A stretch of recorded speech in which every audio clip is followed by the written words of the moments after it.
بسم اللہ الرحمن الرحیم۔ گمنام ہیرو کے معزز ناظرین السلام علیکم۔ دوستو لائک ضرور کر دیا کریں، شکریہ۔ آئیے چلتے ہیں کہانی کی طرف۔ مجھے قانون پڑھانے کی کوشش مت کرو، سب جانتے ہیں کہ ممبئی سے بینکاک تک میرا کہا ہوا ہر لفظ قانون پر باری ہوتا ہے۔ میں نے سب کچھ اپنے زور بازو سے حاصل کیا ہے۔ میں ٹکے ٹکے کے افسروں کو چیونٹیوں کی طرح مسل سکتا ہوں۔ مجھے افسوس ہے کہ اس بار تم غلط آدمی سے ٹکرائے ہو۔ میں اپنی ارجنٹ رپورٹ میں تمہاری ان دھمکیوں کا ذکر بھی کروں گا۔ فرائض کی بجا آوری کے دوران مجھے تحفظ فراہم کرنا میری حکومت کے ساتھ آئی حکومت کی بھی ذمہ داری ہے۔ وہ بہت خوبصورتی سے اپنا دامن بچا کر بات کر رہا تھا۔ ڈکے چھپے الفاظ میں وہ سب کچھ کہہ گیا تھا۔ اس نے راجن کو براہ راست مشتعل کرنے کی کوئی کوشش نہیں کی تھی۔ راجن اپنا نچلا ہونٹ دانتوں میں دبا کر چند ثانیوں تک اسد کو پھاڑ کھانے والی نظروں سے گھورتا رہا، پھر پھٹ پڑنے والے انداز میں بولا، تمہیں معلوم ہے کہ میں بینکاک کے پولیس کمشنر کو ہر مہینے 1 لاکھ بات دیتا ہوں۔ میرے پاس دولت کی کمی نہیں ہے، میں تمہاری قیمت ادا کرنے کے لیے تیار ہوں۔ ڈینی میرے سائے سے بھی بڑھکے گا، تم اسے آسانی سے تلاش کر سکتے ہو۔ اسے ڈھونڈو، گیرو اور مجھے بتا دو، باقی کام میں خود کر لوں گا۔ اسد کے ہونٹوں پر احتجاجی مسکراہٹ تیر گئی۔ اس نے پرسکون لہجے میں کہا، ڈینی پر امریکہ نے $2 ملین کا انعام رکھا ہوا ہے۔ پاکستانی حکومت نے 1 لاکھ روپے کا انعام مقرر کیا ہے۔ کسی بکنے والے کے لیے یہ بڑے انعام ہیں۔ اس کے باوجود ڈینی آزاد ہے۔ خود سوچو کہ مجھ جیسا تنہا آدمی اس تک کیسے پہنچ سکتا ہے۔ ایسی باتیں کر کے تم اپنی توقیر گٹا رہے ہو۔ میری آمدنی بے حساب ہے، مجھے ان انعاموں کی ضرورت نہیں۔ میں تمہیں منہ مانگی رقم دوں گا، دونوں انعام بھی تمہارے ہوں گے۔ ایسے سودے زندگی میں کبھی کبھار ملتے ہیں۔ میری بات مان لو، تمہاری آنے والی نسلیں عیش کریں گی، میں اپنی آئندہ نسلوں کا سودا نہیں کر سکتا۔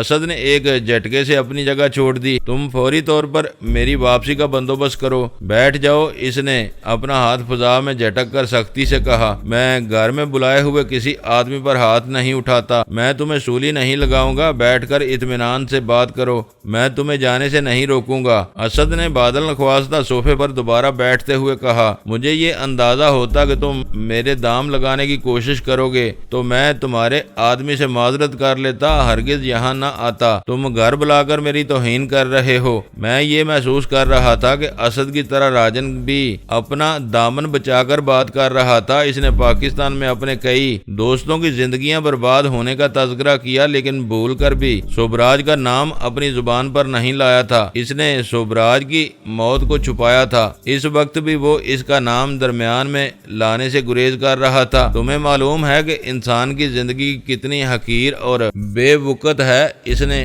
اپنی جگہ پر آگے جھک کر چبھتے ہوئے لہجے میں کہا، سڑک پر کوئی گاڑی اسے ٹکر مار دے تو وہ ختم ہو جاتا ہے۔ رات کے اندھیرے میں کوئی لٹیرا پیچھے سے آ کر چاقو گھونپ سکتا ہے۔ 1000 طریقے ہیں، آدمی ایک پل میں کسی اور جہان میں پہنچ جاتا ہے۔ تمہیں یہ سب باتیں بتانے کی ضرورت نہیں۔ اسد نے ترش روئی سے اس کی بات کاٹ کر کہا، تم جو چاہو کر سکتے ہو، میں مسلمان ہوں۔ میرا ایمان ہے کہ میرا وقت پورا نہ ہوا تو دنیا کی کوئی طاقت مجھے نہیں مار سکے گی۔ سانس پورے ہو گئے تو کوئی نہیں بچا سکے گا۔ تم ان باتوں سے ڈرا کر مجھے خریدنے میں کامیاب نہیں ہو سکتے۔ میں ڈرانے دھمکانے کا قائل نہیں ہوں۔ وہ زہریلے لہجے میں بولا، تمہیں یہ سمجھا رہا ہوں کہ دریا میں رہ کر مگرمچھ سے بیر مول نہیں لیا جاتا۔ تم سرکاری افسر ہو، میں تمہیں ہاتھ نہیں لگاؤں گا۔ دعوت دے کر بلایا ہے تو عزت سے رخصت کروں گا، مگر بینکاک بہت برا شہر ہے۔ یہاں سے جانے کے بعد تمہارے ساتھ کچھ بھی ہو سکتا ہے، اس کی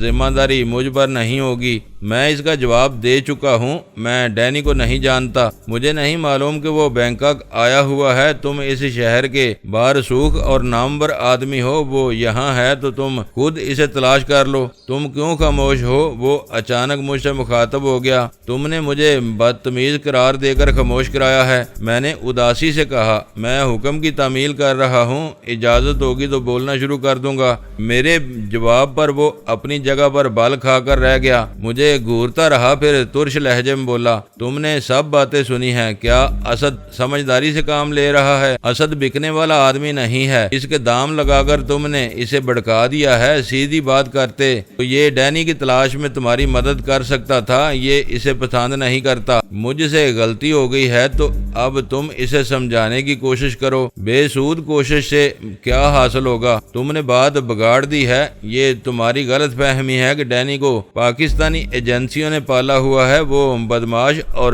اول درجے کا بلیک میلر ہے۔ اس کے چنگل میں پھنسے ہوئے افسر اس کے اشاروں پر ناچنے پر مجبور ہیں اور اس کے گن گاتے رہتے ہیں۔ وہ کسی طرح تم سے کم نہیں ہے۔ کیا بکتے ہو؟ وہ بفر کر داڑا، میں بدماش اور بلیک میلر ہوں؟ میں نے سہم جانے کی اداکاری کی اور کہا، دونوں باتوں کو ایک ساتھ نہ ملاؤ، میرا مطلب تھا کہ تمہاری طرح اس کے ہاتھ بھی بہت لمبے ہیں۔ میں نے اس کی زبان سے سن لیا تھا کہ وہ اپنے گھر میں ہمارے ساتھ کوئی زیادتی نہیں کرے گا۔ وہ بات میرے لیے حوصلہ افزا تھی، میں کسی خوف کے بغیر اس کے ساتھ چھیڑ چھاڑ کر سکتا تھا۔ موتی محل سے نکلنے کے بعد جو کچھ ہوتا اسے بعد میں دیکھ لیا جاتا۔ وہ 2 ٹکے کا لفنگا ہے، چور کی طرح چھپتا پھرتا ہے، ہزاروں لوگ اس کے دشمن ہیں۔ عزت کے ساتھ کھلے بندوں رہتا ہوں، میرا اور اس کا کیا مقابلہ ہے؟ تم ٹھیک کہہ رہے ہو، وہ لوگوں کو بلیک میل کرتا ہے، تم انہیں خرید لیتے ہو۔ دونوں میں زمین اور آسمان کا فرق ہے۔ اسد نہیں مانتا تو کیا تم میرے لیے کام کرو گے؟ میں اسد کی مرضی کے بغیر کچھ نہیں کر سکتا۔ میں نے اسے گول مول جواب دیا، سچ پوچھو تو میں خود بھی اس بات سے بے خبر ہوں کہ ڈینی یہاں آیا ہوا ہے۔ یہاں ہونے والے واقعات سے اسد فکر مند تھا کہ کہیں نہ کہیں گڑبڑ ضرور ہے۔ تم کن واقعات کی بات کر رہے ہو؟ راجن نے میری بات کاٹ کر بے چینی سے پوچھا۔ تم پھر کہو گے کہ میں تمہارے زخموں کو خرید رہا ہوں؟ تم میرے کاروباری ٹھکانوں پر دھماکوں کی بات کر رہے ہو؟ اس نے تصدیق چاہی۔ دھماکے ہوئے گولڈن ڈریگن میں ایک آدمی مارا گیا، پھر لوپ بوری میں تمہارا ڈرائیور قتل ہوا اور ایک مہمان کی لاش جنگل سے ملی۔ ایسا معلوم ہو رہا ہے جیسے کسی سے تمہاری گینگ وار چل رہی ہے۔ میں نے موقع ملتے ہی اس کے سارے زخموں پر نمک پاشی کر ڈالی۔ کسی میں مجھ سے لڑنے کا حوصلہ نہیں ہے، اس نے تلخی سے کہا، جسے کریم لالا اور حاجی مستان نے تربیت دی ہو۔ اس کے سامنے کون ٹھہر سکتا ہے؟ یہاں ڈان برنارڈ کا راج ہوا کرتا تھا۔ میں آیا تو وہ چوہے کی طرح اپنے بل میں دبک گیا۔ یہ سب کسی اوچھے دشمن کی حرکتیں ہیں اور وہ ڈینی ہے، اسی لیے مجھے اس خبیث کی تلاش ہے۔ شیخی بگارنے کے چکر میں اس نے اپنے استادوں کے نام بھی کھول دیے۔ وہ ممبئی کی زیر زمین دنیا کے معروف نام تھے، جن کے سامنے بھارتی پولیس اور انٹرپول بھی بے بس تھی۔ اب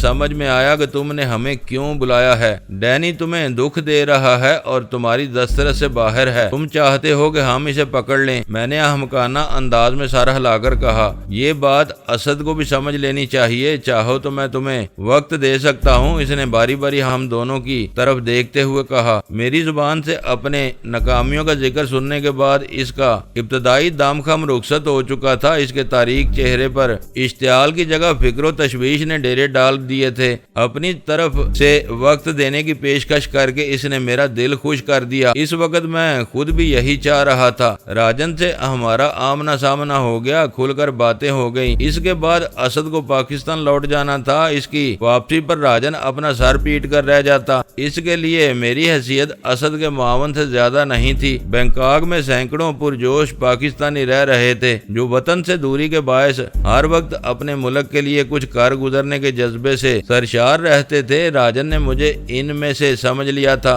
اور میرے بارے میں زیادہ جاننے کی کوشش نہیں کی تھی۔ اس نے شاید یہ فرض کر لیا تھا کہ میں اسد کا طفیلی تھا۔ وہ جب چاہتا اسد کے ذریعے مجھ سے رابطہ کر سکتا تھا۔ میں نے اسد سے نظریں بچا کر راجن کو آنکھ ماری اور کہا، بڑے فیصلے چٹکی بجاتے میں نہیں ہوتے، بہتر یہی ہے کہ فیصلے کو کسی بھلے وقت کے لیے ملتوی کر دو، یہی ٹھیک ہے۔ اس نے بلا تردد میری بات مان لی۔ میری آنکھ مارنے سے اسے یہ خوش فہمی ہو گئی کہ مجھ پر اس کا جادو چل گیا ہے۔ تم کو غور کرنا چاہیے کہ وہ اپنی حرکتوں سے تمہارے ملک کو بدنام کر رہا ہے۔ راجن اپنی بات جاری رکھتے ہوئے کہہ رہا تھا، بھارتیوں کا دشمن ہے، غریب امریکیوں کو مار رہا ہے۔ حد تو یہ ہے کہ اس کے عزت دار ہم وطن بھی اس کی چیرہ دستیوں سے محفوظ نہیں ہیں۔ تھوڑی دیر کے لیے میری دشمنی کو ایک طرف رکھ دو، تب بھی تمہیں اس کو روکنا چاہیے۔ اس طرح بات کر رہے ہو جیسے وہ ہماری پہنچ میں ہے۔ ہے اور ہم نے دانستہ اسے ڈیل دی ہوئی ہے۔ اسد نے شکوہ کیا، وہ تسلسل کے ساتھ اپنے ایک ہی موقف پر قائم تھا۔ اس کا پیچھا نہ کرنا اسے ڈیل دینے کے برابر ہے۔ اس نے اٹھتے ہوئے کہا، میری ان باتوں پر غور کرو، جلد ہی ہماری دوسری ملاقات ہوگی، اور ہاں، اس وقت جو تلخیاں پیدا ہوئی ہیں انہیں بلا دینا۔ اس نے کسی کو آواز دی، ہمیں اندر لانے والا محافظ اسی لمحے ڈرائنگ روم میں آ گیا۔ راجن ہمیں اس کے حوالے کر کے اندر چل دیا۔ ہم موتی محل میں داخل ہوئے تو پورچ میں نئے ماڈل کی 2 چمکتی ہوئی گاڑیاں کھڑی ہوئی تھیں۔ ہماری واپسی پر ان میں اس سفید لینڈ کروزر کا اضافہ ہو چکا تھا جسے لوپ بوری کے ریسٹ ہاؤس کے باہر دیکھا گیا تھا۔ اس گاڑی نے سوبراج کو موتی محل کی عافیت سے نکال کر لوپ بوری کے مقتل تک پہنچایا تھا۔ محافظ نے برآمدے کی سیڑھیوں پر ہمیں رخصت کر دیا اور ہم پیدل پھاٹک کی طرف چل دیے۔ تم نے اسے آنکھ کیوں ماری تھی؟ برآمدے سے کچھ دور نکل کر آنے کے بعد اسد نے دھیمی اور متجسس آواز میں پوچھا۔ بیچارے کو کسی نہ کسی خوش فہمی میں مبتلا کرنا ضروری تھا، دوسری صورت میں یہ ملاقات بہت زیادہ طول پکڑ سکتی تھی۔ یہ اچھا نہیں ہوا، اگلی ملاقات میں اس کی توقعات زیادہ ہوں گی، ہو سکتا ہے کہ اس سے اگلی ملاقات کی نوبت ہی نہ آئے۔ میں نے معنی خیز لہجے میں کہا، نوبت آئے یا نہ آئے، تم نے اپنے دل کی بڑاس نکال لی۔ وہ مسکرا کے بولا، ایک ایک کر کے اس کے سارے زخم تازہ کر دیے۔ میرا زومنی تبصرہ اس کے لیے سپاٹ ثابت ہوا۔ مجھے اندازہ نہیں تھا کہ یہ اپنے کرتوتوں کی طرح بدصورت ہوگا۔ یہ قدرت کی عجیب ستم ظریفی ہے کہ بعض لوگوں کی صورت پیدائش کے وقت سے ہی ان کے مستقبل کا آئینہ ہوتی ہے۔ اگر شیطان کا تصویری خاکہ بنانے کے لیے کہا جائے تو میرے ذہن میں اسی کی صورت ابھرے گی۔ موتی محل سے نکل کر ہم نے ٹیکسی پکڑی اور واپس روانہ ہو گئے۔ پروگرام کے مطابق اسد کو مجھے چھوڑ کر آگے نکل جانا تھا۔ راجن سے ملاقات میں یہ بات واضح ہو کر سامنے آ گئی تھی کہ میری دھمکی نے اسے ہلا کر رکھ دیا تھا۔ وہ اپنے سارے وسائل داؤ پر لگا کر مجھ تک پہنچنے کی کوشش کر رہا تھا تاکہ میری دی ہوئی مہلت ختم ہونے سے پہلے میرا کام تمام کر سکے۔ میرے اور اس کے درمیان شروع ہونے والی سرد جنگ بہت تیزی سے عروج پر پہنچ گئی تھی۔ ٹیکسی ڈرائیور مقامی تھا۔ ہم دونوں بے فکری سے اردو میں باتیں کرتے رہے اور سفر جاری رہا۔ رات کے ان لمحات میں بینکاک کی سڑکوں پر ٹریفک کی بھیڑ بڑھ جاتی ہے۔ سیر و سیاحت کے لیے آنے والوں کے ساتھ مقامی باشندے بھی رات کے کھانے سے فارغ ہو کر سیر و تفریح کے لیے گھروں سے نکل کھڑے ہوتے ہیں۔ ڈرائیور اس بھیڑ بھاڑ سے بچنے کے لیے شہر کی پرپیچ گلیوں سے گزر کر ہمیں منزل تک پہنچانے کی کوشش کر رہا تھا۔ میں راستے پر موڑ موڑ کر پیچھے کا جائزہ لیتا رہا۔ راجن جیسے بد فطرت انسان سے کچھ بعید نہیں تھا کہ ہمیں مفاہمانہ انداز میں رخصت کر کے وہ اپنے گنڈوں کو ہمارے پیچھے لگا دے۔ اندھیرے میں پیچھے سے آنے والی گاڑیوں کے ہیڈ لیمپس کی روشنی کے سوا کچھ اور دیکھنا ممکن نہیں تھا۔ پھر بھی مجھے اطمینان تھا کہ ان ٹیڑھی میڑھی اور نیم تاریک گلیوں میں کوئی مشتبہ کار ہمارے پیچھے نہیں لگی ہوئی تھی۔ دنیا کے دوسرے بڑے شہروں کی طرح بینکاک کے بھی کئی چہرے ہیں۔ تفریح گاہوں، معروف سڑکوں، بازاروں اور سیاحوں کی گزرگاہوں کی دیکھ بھال پر خصوصی توجہ دی جاتی ہے۔ رات کا اندھیرا پھیلتے ہی یہ علاقے رنگا رنگ روشنیوں سے جگمگا اٹھتے ہیں۔ انہیں دیکھ کر یہ محسوس ہوتا ہے کہ جیسے دنیا کی ساری دولت انہی علاقوں میں سمٹ آئی ہے، لیکن شہر کے اندرونی حصوں کا حال مختلف ہے۔ صفائی ستھرائی اور دیکھ بھال کا فقدان وہاں پاکستان کی یاد دلاتا ہے۔ شہر کے کئی حصوں میں کچی آبادیاں بھی ہیں جہاں کوئی غیر ملکی نہیں جاتا۔ اس وقت ٹیکسی میں اندرون شہر کے راستوں سے گزرتے ہوئے مجھے شدت سے روشنی کی کمی کا احساس ہو رہا تھا۔ ان پتلی پتلی سڑکوں پر سرے سے اسٹریٹ لیمپس نہیں تھے، اور تھے تو وہ روشن نہیں تھے۔ ہماری ٹیکسی ایسی ہی پتلی سی سڑک سے گزر رہی تھی کہ پیچھے سے ایک کار تیز رفتاری سے ہمارے قریب آئی۔ اس کے ہارن پر ڈرائیور نے ٹیکسی ایک کنارے پر لے کر اسے آگے نکلنے کا راستہ دے دیا۔ وہ سفید رنگ کی کرولا تھی۔ ہماری ٹیکسی سے آگے نکلتے ہی اچانک کار ترچھی ہو گئی، اس کی رفتار بھی کم ہو گئی۔ ٹیکسی ڈرائیور کے پاس بریک لگانے کے سوا کوئی چارہ نہیں تھا۔ اسے بریک لگانے میں ذرا بھی تاخیر ہوتی تو اس کی گاڑی کا اگلا فینڈر سفید کرولا میں گھس جاتا۔ ہمارا ڈرائیور اپنی زبان میں بڑبڑا رہا تھا۔ لمحہ بھر میں ٹیکسی کے آگے بڑھنے کی راہ مسدود ہو گئی اور کرولا سے چار تنومند مقامی پھرتی سے نیچے اتر آئے۔ ان کے تیور خراب اور ارادے خطرناک تھے۔ ان کے قریب آنے سے پہلے پہلے میں ٹیکسی سے نیچے اتر چکا تھا۔ نیچے قدم رکھتے ہی مجھے احساس ہوا کہ ہم غلط جگہ گھیر لیے گئے تھے۔ وہ شہر کا کوئی تجارتی بازار تھا جو اس وقت بند پڑا ہوا تھا۔ گلی میں پھیلی ہوئی اجناس وغیرہ کی بو تیزی سے نتنوں میں گھس رہی تھی۔ میرے پاس ان جزیات پر غور کا وقت نہیں تھا۔ کرولا سے اترنے والے دو پستہ قامت مقامی میری طرف بڑھے۔ بقیہ دو نے اسد کو ٹیکسی سے اترنے سے پہلے چھاپ لیا۔ میں نے پوری قوت سے ایک کے منہ پر مکہ رسید کیا۔ اس کے منہ سے تیز ہچکی جیسی آواز نکلی اور وہ لڑکھڑا گیا۔ دوسرے کو مجھ پر وار کرنے کا موقع مل گیا۔ میں نے اس کا مکہ اپنی کلائی پر روک کر اپنا داہنا گھٹنا پوری قوت سے اس کے پیٹ کے نچلے حصے میں مارا۔ وہ اوغ کی آواز کے ساتھ اپنا پیٹ تھام کر دوہرا ہو گیا۔ میں نے بڑھ کر اسے اپنے زوردار مکوں کی ذات پر لے لیا۔ میرا گونسا کھا کر الٹنے والا سنبھل کر دوبارہ حملہ آور ہوا۔ میں اس کے ساتھی کے ساتھ گتھا ہوا تھا۔ وہ کسی جونک کی طرح میری ٹانگوں سے لپٹ کر مجھے گرانے کی کوشش کرنے لگا۔ وہ دونوں گینڈوں کی طرح سخت جان اور زور آور تھے۔ میں نے پہلی نظر میں دیکھ لیا تھا کہ ان چاروں کی جسمانی ساخت کم و بیش یکساں تھی۔ ان سے اپنی لڑائی لڑتے ہوئے مجھے اسد کی فکر تھی اور میرے کان ادھر سے آنے والی آوازوں پر لگے ہوئے تھے۔ مجھے اندازہ ہوا کہ اسد بھی جم کر اپنے حریفوں کا مقابلہ کر رہا تھا۔ میں نے یکسو ہو کر اپنی ساری توجہ اپنے حریفوں پر مرکوز کر دی۔ ان کے حملہ آور ہونے سے پہلے میں نے یہ دیکھ لیا تھا کہ ان کے ہاتھوں میں کسی قسم کا اسلحہ نہیں تھا۔ واضح طور پر وہ ہمیں جان سے مارنے کے ارادے سے نہیں آئے تھے۔ شاید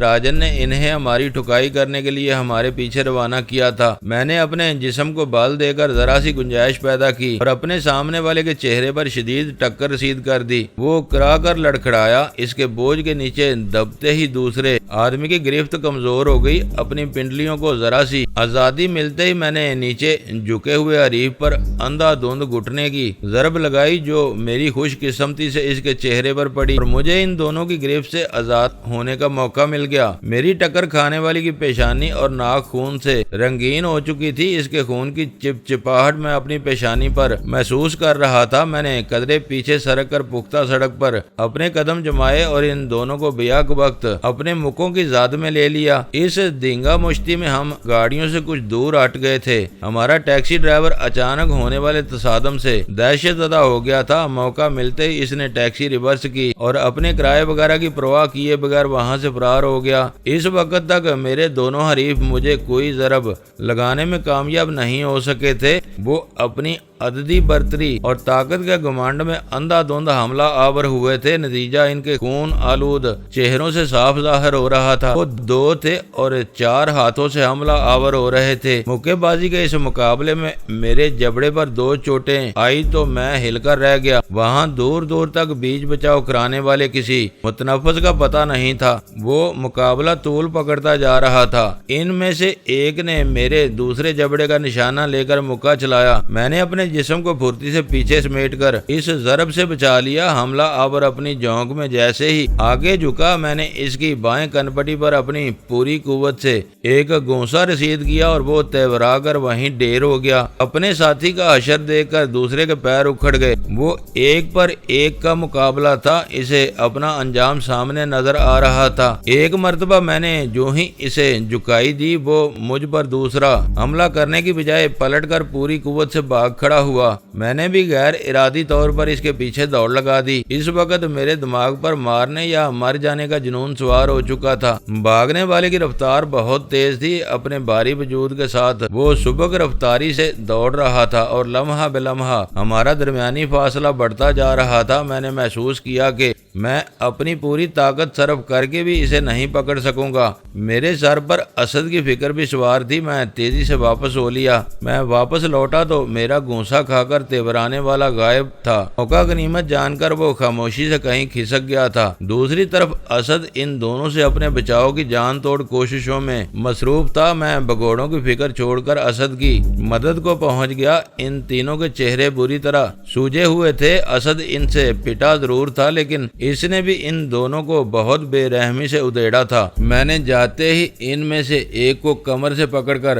زمین سے اوپر اٹھایا اور بے رحمی سے نیچے پھینک دیا۔ پیچھے سے ہونے والا حملہ اس کے لیے ہمت شکن ثابت ہوا۔ وہ اپنی کمر تھام کر سڑک پر لہراتا رہ گیا۔ میں پھرتی سے چوتھے کی طرف متوجہ ہو گیا۔ طاقت کا توازن اچانک الٹ گیا تھا۔ پہلے وہ دونوں مل کر اسد کو مار رہے تھے، اب وہ اکیلا ہم دونوں کے رحم و کرم پر تھا۔ مجھے ان کی لڑائی میں حصہ نہیں لینا پڑا۔ میری موجودگی نے چوتھے آدمی کو اتنا حواس باختہ کر دیا کہ اسد نے اس کے چہرے پر تابڑ توڑ کئی مکے رسید کر کے اس کے رہے سہے اوسان بھی خطا کر دیے اور وہ سڑک پر ڈھیر ہو گیا۔ اسد نے اس کی پسلیوں پر ٹھوکر مار کر ہانپتے ہوئے کوئی سوال کیا۔ جواب میں اس نے اپنے دونوں ہاتھ جوڑ کر گڑ گڑاتے ہوئے کچھ کہا۔ ان دونوں کا ایک لفظ بھی میرے پلے نہیں پڑ سکا۔ ہماری ٹیکسی واپس جا چکی تھی۔ وہ ویران سڑک کافی لمبی تھی۔ مار داڑ میں ہمارے حلیے بگڑ گئے تھے۔ مجھے واپسی کی فکر لاحق ہو گئی۔ اسد کو اپنے حریف سے باز پرس میں مصروف چھوڑ کر میں سفید کرولا کے قریب پہنچا تو ڈرائیونگ سیٹ والی کھڑکی میں سے اندر جھانکتے ہی میری طبیعت خوش ہو گئی۔ اگنیشن میں چابی موجود تھی۔ میں نے ڈرائیونگ سیٹ سنبھال کر گاڑی کا انجن سٹارٹ کیا اور اونچی آواز میں کہا، ان پر لعنت بھیجو اور یہاں سے نکلو، یہ کچھ نہیں بتائیں گے۔ اسد نے سڑک پر پڑے ہوئے دونوں بدماشوں کی کھوپڑیوں پر الوداعی ٹھوکریں رسید کیں اور تیزی سے گاڑی کی طرف آ گیا۔ کچھ نہیں اگلتا اس نے میرے برابر والی سیٹ پر بیٹھ کر ہانپتے ہوئے کہا، الو کا پٹھا معافیاں مانگے جا رہا ہے۔ یہ چاروں اسی کے بھیجے ہوئے گرگے تھے۔ گاڑی چلاتے ہوئے میں بے اختیار ہنس پڑا۔ یہ مقابلہ بھی عجیب تھا۔ ہاتھ پیر کھل گئے۔ تمہارے چہرے پر کافی چوٹیں آئی ہیں، کپڑوں پر خون کے دھبے ہیں۔ چوٹیں تو آنی تھیں۔ اس نے دونوں ہاتھوں سے اپنے رخساروں کا جائزہ لیتے ہوئے کہا، ان کو بھی چھٹی کا دودھ یاد آ گیا ہوگا۔ میں نے انہیں بہت بے رحمی سے مارا ہے۔ ہو سکتا ہے کہ ان کے رخساروں کی ہڈیاں تک چٹک گئی ہوں۔ ان چاروں کا حشر راجن کی آنکھیں کھول دے گا۔ یہ بتاؤ کہ میرا کیا حلیہ ہے؟ اس حالت میں ہم کہیں نہیں جا سکتے۔ تم بہتر ہو، بائیں جبڑے پر کچھ ورم ہے اور پیشانی پر خون لگا ہوا ہے، اسے کپڑے سے پونچھ لو اور میرے گھر چلو۔ وہاں سے حلیہ درست کر کے ہوٹل چلے جانا۔ اس گاڑی میں وہاں جانا مناسب نہیں ہوگا، میں نے کہا۔ پرواہ مت کرو، اب کھل کر ٹھان گئی ہے تو احتیاط بیکار ہے۔ اپنی حالت درست کرنے کے بعد گاڑی کو کہیں بھی چھوڑ دیں گے۔ اس حال میں گاڑی چھوڑ کر ٹیکسی لینا خطرناک ثابت ہو سکتا ہے۔ ٹیکسی ڈرائیور ہی راستے میں ہمیں پکڑوا دے گا۔ اس کا مشورہ معقول تھا۔ وقت بچانے کے لیے میں نے گاڑی کی رفتار بڑھا دی۔ چہروں پر آئے ہوئے ورم اور نیل کے نشانات کو فوری طور پر غائب کرنا ہمارے بس سے باہر تھا۔ اسد کے چھوٹے سے فلیٹ میں ہم دونوں امکانی حد تک اپنے اولیوں کو معمول پر لائے، پھر کرولا میں وہاں سے نکل کھڑے ہوئے۔ اسد مجھے اسی کار میں ہوٹل تک پہنچانے پر مصر تھا، مگر میں نے سختی سے اسے منع کر دیا۔ راستے میں ایک مصروف بازار میں اس نے اطمینان سے گاڑی پارک کی اور چابی پائیدان پر ڈال کر ہم دونوں باہر نکل آئے۔ اسد وہاں سے واپس اپنے گھر روانہ ہو گیا۔ میں ٹیکسی میں ہوٹل کی طرف چل دیا۔ اب سے مجھے جلال کی زبانی یہ پتا چلا کہ اسد کو فوری طور پر پاکستان واپس بلایا جا رہا ہے۔ میرے دل کی کیفیت کچھ عجیب سی تھی۔ وہ ان احکام سے بے خبری کے عالم میں پوری تندہی سے اپنا فرض پورا کر رہا تھا۔ میرے دل میں کئی بار آئی کہ اسے اعتماد میں لے کر اس خبر سے آگاہ کر دوں، لیکن جلال سے کیے ہوئے وعدے نے میری زبان پر تالے ڈال دیے۔ میرے لیے یہ بات خاصی افسوسناک تھی کہ بینکاک سے جاتے جاتے اسے ایک ایسے مارکے سے دوچار ہونا پڑا تھا جس کے نتیجے میں اس کے خد و خال خاصے بگڑ گئے تھے۔ اس وقت تک میں محض ڈان کے ایما پر مجبور ہو کر راجن کے خلاف میدان میں اترا ہوا تھا، لیکن اس واقعے کے بعد میرے دل میں اس مکروہ صورت شیطان کے لیے نفرت پیدا ہو گئی۔ میری خواہش تھی کہ میں اپنے ہاتھوں سے اس کا کریہا چہرہ اس حد تک بگاڑ دوں کہ اس کے لیے خود کو پہچاننا مشکل ہو جائے۔ میں ان خیالات میں غلطاں پیچ و تاب کھاتا ہوا ہوٹل پہنچا تو غزالہ میرے چہرے پر نظر ڈالتے ہی بے چین ہو گئی۔ میں اس کی محبت امیز تیمارداری سے لطف اندوز ہونے کے لیے بستر پر دراز ہو گیا۔ وہ میرے چہرے کے نیل سہلا رہی تھی اور میں اسے گزرے ہوئے واقعات سے آگاہ کر رہا تھا۔ اسے یہ جان کر قدرے خوشی ہوئی کہ میرا براہ راست راجن سے تصادم نہیں ہوا۔ اس نے بزدلانہ انداز میں اپنے گرگوں کے ذریعے حملہ کیا تھا۔ وہ سب سن لینے کے بعد اس نے بتایا کہ میری غیر حاضری میں چاؤفان اور ویرا کے فون آئے تھے۔ ویرا گپ شپ کے موڈ میں تھی۔ چاؤفان نے میرے لیے پیغام چھوڑا تھا کہ میں پہلی فرصت میں بڑے آدمی سے بات کر لوں۔ کیا کیا اس نے ہوٹل کے نمبر پر فون کیا تھا؟ میں نے چونک کر پوچھا۔ نہیں، اس نے یہاں والے موبائل نمبر پر فون کیا تھا۔ ویرا نے کراچی والے موبائل کا نمبر استعمال کیا، ہوٹل کے نمبر پر کسی نے رابطہ نہیں کیا۔ وہ جھجک کر خاموش ہوئی تو مجھے محسوس ہوا کہ وہ مزید کچھ کہتے کہتے رک گئی تھی۔ کہو تم اور کیا کہنا چاہتی ہو؟ میں نے اس کی آنکھوں میں جھانکتے ہوئے کہا۔ وعدہ کریں کہ آپ چاؤ فان سے لڑائی نہیں کریں گے۔ اب میں اس کا متحمل نہیں ہو سکتا، میں نے ہنس کر جواب دیا۔ راجن سے بات بگڑ گئی ہے، اسد کسی بھی وقت واپس چلا جائے گا۔ بینکاک میں مجھے انہی لوگوں کا سہارا ہے۔ کیا اس مردود نے تم سے کوئی بدتمیزی کی ہے؟ بدتمیزی تو نہیں کی، وہ سوچتے ہوئے بولی۔ کچھ عجیب سی بات کر رہا تھا، مجھے یوں محسوس ہوا جیسے وہ میری زبان سے آپ کی برائیاں سننا چاہتا ہو۔ میں نے اسے ڈانٹ دیا۔ تم نے بہت اچھا کیا، میں نے شگفتگی سے اس کی حوصلہ افزائی کی۔ اس بیچارے کا زیادہ قصور نہیں ہے، ڈان عورتوں کا ستایا ہوا ہے اس کے پیٹ میں گھسنے کے لیے۔ میں نے اس کے سامنے تمہاری خاصی کردار کشی کی ہے۔ چاؤ فان کو بھی کچھ بنک مل گئی ہوگی۔ جب میاں بیوی میں ان بن ہو تو کوئی مشترکہ شناسہ ایسی حرکتیں کر سکتا ہے۔ وہ تم سے دوبارہ ایسی کوئی بات نہیں کرے گا۔ آپ کو اس سے کچھ کہنے کی ضرورت نہیں۔ اس نے دوبارہ میرے منہ لگنے کی کوشش کی تو میں خود اسے سنبھال لوں گی۔ میرے لیے اتنا کافی ہے کہ آپ نے مجھے پس منظر کے بارے میں بتا دیا ہے۔ اس نے میری بات ختم ہوتے ہی جلدی سے کہا، کیوں نہ میں ڈان سے پہلے اس سے بات کر لوں؟ میں نے اس سے رائے مانگی۔ یہ بات وہ بھی کہہ سکتا تھا، آپ بلا وجہ اسے منہ نہ لگائیں، ڈان سے بات کریں۔ میں نے غزالہ کا مشورہ مان لیا۔ اسی وقت ڈان کا موبائل فون نمبر ملا لیا۔ وہ سیلرز بار میں رش کا وقت تھا۔ ڈان اپنے بار کے کیش پر خود موجود رہتا تھا تاکہ اپنے عملے کی کارکردگی کے ساتھ وہاں آنے والے ناپسندیدہ عناصر پر بھی کڑی نظر رکھ سکے۔ چاؤ فان کے کہنے کے مطابق ڈان کی گہری دلچسپی کے سبب سیلرز بار کا ماحول ہر قسم کی شر پسندی سے پاک تھا۔ وہاں آنے والے اپنے دھن میں مگن رہتے تھے، کوئی غیر ضروری طور پر دوسروں کی تفریحات میں مخل نہیں ہوتا تھا۔ ان خوبیوں کی بنا پر سیلرز بار پینے پلانے کے شوقینوں میں بہت مقبول تھا۔ گھنٹیاں بجتی رہیں، میں ڈان کی بڑی ہوئی مصروفیات کے پیش نظر تحمل سے انتظار کرتا رہا۔ چوتھی گھنٹی پر ڈان کی طرف سے ہیلو کی صورت میں جواب آ گیا۔ میں علی بول رہا ہوں، مجھے تمہارا پیغام ملا تھا، میں 2 بجے فارغ ہو کر اوپر چلا جاؤں گا، تم یہاں آ جاؤ۔ ڈان نے میری بات کاٹ کر تحکمانہ لہجے میں اپنا نادر شاہی فرمان سنا دیا۔ رات کے 2 بجے؟ میں نے حیرت سے کہا، کیا یہ ملاقات کل کے لیے ملتوی نہیں ہو سکتی؟ دوستو ویڈیو کو لائک ضرور کر دیا کریں۔ ISI پاک آرمی زندہ باد، پاکستان پائندہ باد۔ معزز ناظرین، اپنا خیال رکھیے گا اور اپنے اس چینل کا بھی شکریہ۔